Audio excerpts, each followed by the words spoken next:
ሰበር ዜና የኢትዮጵያ ሕዝብ ሆይ ናጉድህን ስማ። ከፓርላማው አስደንጋጭ የኦዲት ሪፖርት ተሰምቷል። በአንድ ዓመት ውስጥ በርካታ ቢሊዮን ብር የገባበት አልታወቀም ተብሏል። የ98 ቢሊዮን ብሩ አነጋጋሪ ዘረፋ መነጋገሪያነቱ ሳይበርድ በዛሬው ዕለት ደግሞ ከመንግስት መስሪያ ቤቶች 15 ቢሊዮን ብር ያላግባብ በወጣበት መቅረቱን የሚገልጽ ጉድ ተሰምቷል። በዝርዝር እንዳስሰዋለን። ከትግራይ አስጨናቂ መረጃዎች እየወጡ ነው። ህወሓት ጦርነቱን ዝግጅት አጠናቋል። በሚቀጥሉት 5 ቀናት ጦርነቱን በይፋ ለመጀመር ማቀዱን ለህወሓት ቅርብ የሆኑ የመረጃ ምንጮች እየዘገቡት ነው። ለቀድሞ የሰራዊት አዛዦችም ወደ ጦሩ እንዲመለሱ የክተት ጥሪ ማቅረቡም ታውቋል። የመከላከያ ከፍተኛ ጀነራሉ በበኩላቸው ስለ ሰራዊቱ ቀጣይ ዕቅድ ማብራሪያ ሰጥተዋል። በቀዳሚነት የምናስደምጣችሁ መረጃችን ነው። እስራኤል ከኢትዮጵያ አፍንጫ ስር ግዙፍ የጦር ቤዝ እየገነባች ነው። ከኢትዮጵያ ጋር ወታደራዊ ትብብሯን ያፈረጠመችው እስራኤል ትኩረቷን አፍሪካ ቀንድ ላይ በተለይም ሶማሌላንድ ላይ አድርጋለች። በዚህም በሶማሌላንድ የእስራኤል የጦር ቤዝ እየተገነባ ነው። በተጨማሪም እስራኤል የሶማሌላንድ ወታደሮችን እያሰለጠነች መሆኑ ታውቋል። እንመለስበታለን። በመጨረሻም ጦርነቱ በይፋ ቆሟል። ትራምፕ ሰነዱ ላይ ፈርመዋል። ኢራንም መስማማቷን በፊርማ አረጋግጣለች። ነገር ግን ስምምነቱ ጸንቶ እንዳይቆይ ሊያደርግ የሚችል ነገር ተፈጥሯል። ይሄውም እስራኤል በሊባኖስ እየፈጸመች ያለችው ጥቃት ነው። ኢራን ጥቃቱ ከቀጠለ ከስምምነቱ ወጣለው ብላለች። ታደምጡታላችሁ።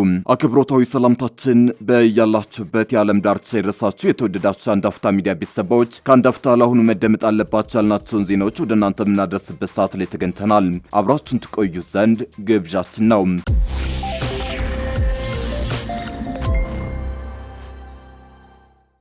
ከትግራይ አስጨናቂ መረጃዎች እየወጡ ነው። ህወሓት የጦርነቱን ዝግጅት አጠናቋል።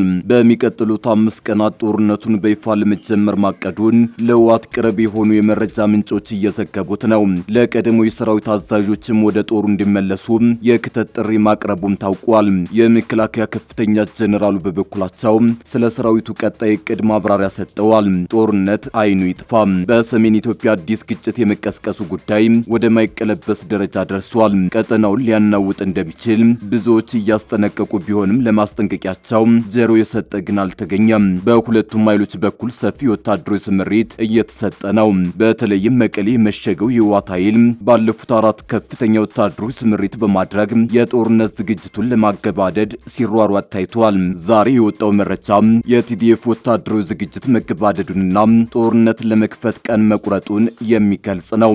ህወሓት የጦርነቱን ቀን መቁረጡ የተሰማው በአፋርና አማራ አዋሳኝ አካባቢዎች ከፍተኛ ኃይል ማስፈሩ እንዲሁም ወደ ኤርትራና ሱዳን ኃይል ማሻገሩ በተሰማ ማግስት ነው። ከሱዳንና ከኤርትራ ጭምር በተለያየ አቅጣጫ ከበባ የመፈጸም ፍላጎት አለው የተባለለት የህወሓት ቡድን አመራሮች በዝግ አዳራሽ ውሳኔ አሳልፈዋል ተብሏል። ትናንት ምሽት በውል ባልተገለጸ ቦታ በተደረገው ስብሰባ ጦርነቱ ሰኔ አጋማሽ እንዲጀምር ውሳኔ መተላለፉን ለጉዳዩ ቅርበት ያላቸው ምንጮች እየገለጹ ነው።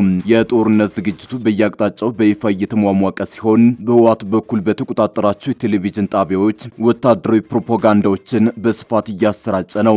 ዛሬ ረፋድ ትግራይ ቲቪና ድምፀ ወያኔ በሰሜኑ ጦርነት ወቅት የተደረገውን የዘመቻ አሉላ በማሰራጨት የዘመቻ አሉላ ድል ለወደፊት ድላችን ስንቅ ነው የሚል ዘገባ በተመሳሳይ ጊዜ አሰራጭተዋል። አምባሳደር ሬድዋን ሁሴንና ጌታቸው ረዳ ህወሓት ጦርነት ለመክፈት ተዘጋጅቷል በማለት ባለፈው ሳምንት ማስጠንቀቃቸው ይታወሳል። ባለስልጣናቱ ከሳምንት በፊት አልጀዚራ ላይ በጋራ ባስነበበው ጽሑፍ ህወሓት በሚቀጥሉት ቀናት ጦርነት ይከፍታል ብለውም ነበር። እነ ጌታቸው ለዓለም አቀፉ ማህበረሰብ የማስጠንቀቂያ ጽሑፍ ካስነበቡ 1 ሳምንት ቢቆጠረም እስካሁን ከውጥረት ያለፈ ነገር አልተፈጠረም። ምንም እንኳን እንደተባለው ከማስጠንቀቂያው ቀጥሎ ባሉት ቀናት በፌዴራል መንግስት ላይ ጥቃት ባይሰነዘርም ወታደራዊ ዝግጅቶች ግን በከፍተኛ ደረጃ ጨምረዋል። የፌዴራል መንግስት ባለስልጣናቱ ህወሓት ሊያጠቃን ነው በማለት ዓለም አቀፉን ማህበረሰብ አስቁሙልን ካሉ በኋላ ህወሓት ጦርነት ታውጆብኛል ብለዋል። ህወሓት የብልጽግና ስርዓት ባለው የፌዴራል መንግስት ታውጆብኛል ያለውን ጦርነት ለመመከት ሁለንተናዊ ዝግጅት እያደረገ መሆኑን በይፋ አረጋግጧል። በዛሬው ዕለት የተሰማው መረጃ ደግሞ ህወሓት ታውጆብኛል ላለው ጦርነት ምላሽ ለመስጠት ቀን ቆርጧል የሚል ነው። በሰኔ አጋማሽ ጦርነቱ ይለይለታል የሚል ድምዳሜ ላይ መድረሱን ለህወሓት ቅርበት ያላቸው ምንጮች በስፋት መረጃ እያሰራጩ ነው። ህወሓት ከሰሞኑ ባወጣው መግለጫ ማንኛውንም እርምጃ የሚወስደው ቀድሞ ጥቃት ከተከፈተበት ለመመከት እንደሆነ አቅርቧል። ቡድኑ ከማሸነፍ ውጪ አማራጭ የለኝም በሚል የግዳጅ ወታደራዊ አፈሳ ውስጥ መግባቱ የሚታወቅ ሲሆን እስከ ሞት የሚያስቀጣ የጦርነት ጊዜ አዋጅም አውጥቷል። የኢትዮጵያ ሕዝብ ሆይ እና ጉድህን ስማ። ከፓርላማው አስደንጋጭ የኦዲት ሪፖርት ተሰምቷል። በአንድ ዓመት ውስጥ በርካታ ቢሊዮን ብር የገባበት አልታወቀም ተብሏል። የ98 ቢሊዮን ብር አነጋጋሪ ዘረፋ መነጋገሪያነቱ ሳይበርድ በዛሬው ዕለት ደግሞ ከመንግስት መስሪያ ቤቶች 15 ቢሊዮን ብር ያላግባብ በወጣበት መቅረቱን የሚገልጽ ጉድ ተሰምቷል። ከተለያዩ የመንግስት መስሪያ ቤቶች ያላግባብ የተፈጸመ ክፍያ መሆኑ ተረጋግጦ ተምላሽ እንዲደረግ ዘው ገንዘብ ወደ 15 ቢሊዮን ብር በወጣበት መቅረቱን የፌዴራል ዋና ኦዲተር መስሪያ ቤት አስታውቋል። የመንግስትና የህዝብ ሀብት ባክኖ እንዳይቀር በቢሊዮን የሚቆጠረው ብር ተመላሽ እንዲሆን በድጋሚ ለመስሪያ ቤቶቹ ማሳሰቢያ ሰጥቻለሁ ብሏል። ይሁን እንጂ በብርና በዶላር ከመንግስት መስሪያ ቤቶች ያላግባብ የወጣ ከፍተኛ ገንዘብ ተመላሽ አለመሆኑን ዋና ኦዲተር ገልጿል። በ2016 በጀት ዓመትና ከዛ በፊት ከህግ ውጪ የተፈጸሙ ክፍያዎች መሆናቸው በሂሳብ ምርመራ ተረጋግጦ 21.5 ቢሊዮን ብር ገንዘብ ለመንግስት ተመላሽ እንዲሆን ጥፋቱን የፈጸሙ ተቋማት በደብዳቤ ተጠይቀው ነበር ተብሏል። ያላግባብ ከወጣው ገንዘብ መካከል ተመላሽ የተደረገው 31 በመቶ ወይም 6.6 ቢሊዮን ብር ብቻ መሆኑን የፌዴራል ዋና ኦዲተር የ2017 በጀት ዓመት የኦዲት ሪፖርት ያሳያል። ያላግባብ ወጪ ከተደረገው ከ12.5 ቢሊዮን ብር ውስጥ ተመላሽ ያልተደረገው 15 ቢሊዮን ብር መሆኑን የዋና ኦዲተር ዛሬ ለፓርላማ ባቀረበው ሪፖርት አመላክቷል። እንዲሁም ከ23000 በላይ ወደ መንግስት ካዝና መመለስ ሲኖርበት መስሪያ ቤቶቹ ተመላሽ እንዳላደረጉ አስታውቋል። ከህግ ውጪ የተከፈሉና መመለስ አለባቸው የተባሉት በአብዛኛው በጉምሩክና የገቢዎች ቅርንጫፍ ጽህፈት ቤቶች እንዲሁም በዩኒቨርሲቲዎች የተፈጸሙ መሆናቸውን ሪፖርቱ ያሳያል። የተወሰኑ ከ32 እስከ 99 በመቶ ያላግባብ ያወጡትን ገንዘብ የመለሱ የመንግስት መስሪያ ቤቶች አሉ ተብሏል። እንደ ማሳዬ ኮምቦልቻ ጉምሩክ ቅርንጫፍ ከ800 ሚሊዮን ብር በላይ፣ የኤርፖርት ጉምሩክ 621 ሚሊዮን ብር፣ አርባ ምንጭ ዩኒቨርሲቲ 120.7 ሚሊዮን፣ የቃሊቲ ጉምሩክ 3.2 ቢሊዮን ብር ያላግባብ አውጥተው ከነበረው ገንዘብ ለመንግስት ተመላሽ አድርገዋል ተብሏል። የተጠቀሱትና ሌሎች ተቋማትም ህግ ጥሰው ያላግባብ ወጪ ያደረጉትንና እስካሁን ለመንግስት ያልመለሱትን ወደ 15 ቢሊዮን ብር የተጠጋ ገንዘብ ተመላሽ እንዲያደርጉም ተጠይቀዋል። እንዲህ ያለው የሂሳብ አያያዝ መዝረክረክ ለመንግስት ገንዘብ መባከን ምክንያት እንዳይሆን አስፈላጊ እርምጃ ይወሰድ ሲል የፌዴራል ዋና ኦዲተር አሳስቧል። በተመሳሳይ የ2017 በጀት ዓመት ሂሳብ የፋይናንሻል የህጋዊነትና የክዋኔ ኦዲት ሪፖርት ላይ የ16 ቢሊዮን ብር ያልተወራረደ ሂሳብ ግኝት ዋና ኦዲተር አቅርቧል። በ138 መስሪያ ቤቶችና በ18 ቅርንጫፎች በተጠቃለለው ከ16.3 ቢሊዮን ብር በላይ በወቅቱ ያልተወራረደ ሂሳብ መኖሩ በኦዲቱ መረጋገጡን አስረድቷል። ሶማሌላንድ ከእስራኤል ወታደራዊ ስልጠና ድጋፍ እያገኘች መሆኑን ገለጸች። ይሁን እንጂ የጦር ሰፈር ለመገንባት ከእስራኤል ጋር ድርድር ላይ እንዳልሆነች ነው ያስታወቀችው። እስራኤል በሶማሌላንድ ውስጥ ምንም አይነት የጦር ሰፈር የላትም፣ ነገር ግን የሀገሪቱን የፖሊስና የወታደራዊ ኃይሎችን እያሰለጠነች ነው ሲሉ የሶማሌላንድ መከላከያ ሚኒስትር መሐመድ የሱፍ አሊ ረቡዕ ዕለት ተናግረዋል። ከሶማሊያ በመገንጠል ራሷን በራሷ የምታስተዳድረው ሶማሌላንድ እስራኤል በግብርናና በሌሎች ዘርፎች ላይ ኢንቨስት እንድታደርግ ጥሪ አቅርባለች። እስራኤል ለሶማሌላንድ የሀገርነት እውቅና የሰጠች የመጀመሪያው ሀገር መሆኗን ተከትሎ የሶማሌላንድ ፕሬዝዳንት አብዱራህማን መሐመድ አብዱላሂ ለመጀመሪያ ጊዜ በዚህ ሳምንት ወደ ቴል አቪቭ ይፋዊ ጉብኝት አድርገዋል። የመከላከያ ሚኒስትሩ መሐመድ የሱፍ አሊ ከልዑካን ቡድኑ ጋር አብረው ወደ እስራኤል ተጉዘዋል። ሶማሊያ እስራኤል ለሶማሌላንድ የሰጠችውን እውቅና ውድቅ ያደረገች ሲሆን ድርጊቱን በሉዓላዊነቷ ላይ ሆነ ተብሎ የተፈጸመ ጥቃት ስትል ፈርጃለች። ሶማሊ ጋርዲያን የተባለው የዜና ምንጭ ባለፈው እሁድ ባወጣው ዘገባ እስራኤል በሶማሌላንድ ውስጥ የስለላ ጣቢያ መክፈቷንና የእስራኤላዊ ጦር ሰፈር ሊቋቋም በሚችልበት ሁኔታ ላይ ውይይቶች መደረጋቸውን ዘግቦ ነበር።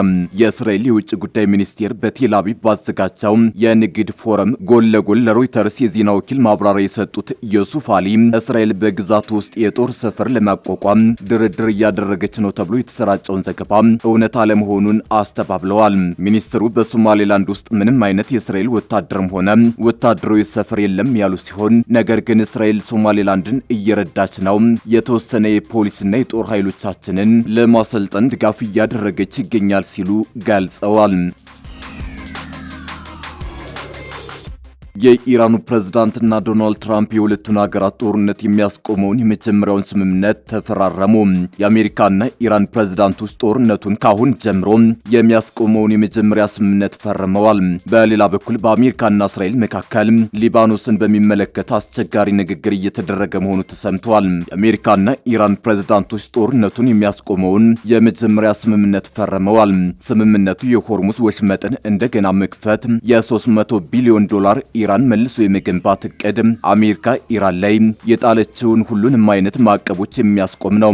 ነገር ግን የኢራን ጦርነት እንዲቀሰቀስ ዋነኛ ምክንያት የሆነው የኒውክሌር ፕሮግራም ሊራዘም በሚችል 60 ቀናት ውስጥ ድርድር የሚካሄድበት ጉዳይ ሆኗል። የአሜሪካው ፕሬዝዳንት ፈረንሳይ በተካሄደው የቡድን ሰባት ጉባኤ ላይ በተሳተፉበት ወቅት ፊርማቸውን ሲያኖሩ ምጣኔ ሀብታዊ ቀውሱን የሚያስቀር እቅድ ነው ሲሉ ተናግረዋል። ነገር ግን ከኢራን ጋር የመጨረሻው ስምምነት ላይ መድረስ ካልተቻለ በቦምብ እንደበድባቸዋለን ሲሉ ዝተዋል። የኢራኑ ፕሬዝዳንት ማሱድ ፔዜሽኪያን ረቡዕ ዕለት ስምምነቱ ላይ ፊርማቸውን ማኖራቸውን ቴህራን አረጋግጣለች። የኢራን ቁልፍ ተደራዳሪ የሆኑት የምክር ቤቱ አፈ ጉባኤ መሐመድ ባጋር ጋሊባፍ ለሀገር ውስጥ መገናኛ ብዙሃን አሜሪካ ላይ ያላቸውን ጥርጣሬ እንዳለ መሆኑን አስታውቀው ጣቶቻችን አሁንም ቃታ ለመሳብ ዝግጁ ናቸው ብለዋል። ጠላት የተጠየቅነውን ቋንቋ ካልተረዳም ወደ ኃይል ቋንቋ ተመልሰን እንገባለን ሲሉ ለፋርስ ኒውስ ተናግረዋል። አሜሪካና እስራኤል በኢራን ላይ ጦርነት የከፈቱት የካቲት 21 ቀን 2018 ዓ.ም ነበር። ሁለቱ ሀገራት ጥቃት በፈጸሙበት የመጀመሪያ ቀን የሀገሪቱ ጠቅላይ መሪን አያቶላህ አሊ ሐሜኒን እንዲሁም ከፍተኛ ወታደራዊ አመራሮች ተገድለዋል። ነገር ግን ጦርነቱ ከተጀመረ ጊዜ አንስቶ የሆርሙዝ ወሽመጥ ሙሉ በሙሉ በመዘጋቱ የዓለም ኤነርጂ ዋጋ በከፍተኛ ሁኔታ አሻቅቧል። ትራምፕ በፈረንሳይ ለጋዜጠኞች እንደተናገሩት እቅዱ ዓለም አቀፍ ድብታን ይቀለብሳል፣ የምጣኔ ሀብት ቀውስ ማየት አልፈልግም ያሉት ትራምፕ ጦርነቱ እንዲቀጥል የሚደረግ ከሆነ የሚከተለው ያነበር ብለዋል። በሌላ በኩል በአሜሪካና እስራኤል መካከል ሊባኖስን በሚመለከት አስቸጋሪ ንግግር እየተደረገ መሆኑ ተሰምቷል። አንድ ለቤንያሚን ኔታንያሁ ቅርብ የሆኑ ከፍተኛ የእስራኤል ባለስልጣን በአሜሪካና እስራኤል መካከል ሊባኖስን በሚመለከት አስቸጋሪ ድርድር እየተደረገ መሆኑን ለሮይተርስ ተናግረዋል። ባለስልጣኑ አክለውም እስራኤል በደቡባዊ ሊባኖስ ወታደሮቿን ለማሰማራትና አካባቢውን ተቆጣጥራ ለመቆየት ከያዘችው አቋም የመልቀቅ ፍላጎት አላሳየችም ብለዋል። በአሜሪካና ኢራን መካከል የተፈረመው የመግባቢያ ሰነድ ሊባኖስን ጨምሮ በየትኛውም ግንባር የሚካሄዱ ወታደራዊ እርምጃዎች ይቆማሉ ቢልም የሊባኖስ መገናኛ ብዙሃን ግን የእስራኤል ጥቃት እንደቀጠለ መሆኑን ዘግበዋል።